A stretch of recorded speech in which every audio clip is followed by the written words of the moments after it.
നുണ പറയുന്നവരെ കണ്ടുപിടിക്കാൻ വേണ്ടി ശ്രദ്ധിക്കേണ്ട 4 ബോഡി ലാംഗ്വേജസ്. നുണ പറയുന്ന വ്യക്തി എപ്പോഴും അവരുടെ കണ്ണുകൾ റൈറ്റ് സൈഡിലേക്ക് ചലിച്ചുകൊണ്ടിരിക്കും. ഏറ്റവും കൂടുതൽ കണ്ണു പോകുന്നത് റൈറ്റ് സൈഡിലേക്കായിരിക്കും. ഇത് അവരുടെ ബ്രെയിന് ഒരു സ്റ്റോറി ക്രിയേറ്റ് ചെയ്തുകൊണ്ടിരിക്കുകയാണ്. അതുകൊണ്ടാണ് അവർ ഏറ്റവും കൂടുതൽ റൈറ്റ് സൈഡിലേക്ക് നോക്കുന്നത്. ഇനി ശ്രദ്ധിക്കേണ്ടത് അവരുടെ വോയിസ് അഥവാ ശബ്ദം.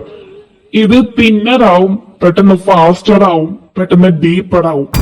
ഇത് അവരുടെ ബ്രെയിനിന് അറിയാം അവർ നുണ പറയുകയാണെന്ന്. അവരുടെ ബ്രെയിൻ പാനിക് ആവുന്നുണ്ട്. അതുകൊണ്ട് സംഭവിക്കുന്ന ഒരു കാര്യമാണ് അവരുടെ ശബ്ദത്തിൽ വരുന്ന വേരിയേഷൻസ്. ഇനി ശ്രദ്ധിക്കേണ്ട കാര്യം, അവർ പറഞ്ഞ സെന്റൻസ് തന്നെ വീണ്ടും വീണ്ടും റിപ്പീറ്റ് ചെയ്ത് പറയുന്നുണ്ടാവും.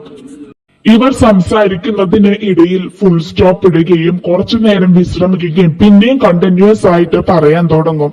their brain creating something new stories, so they are stopping their conversation and creating something new.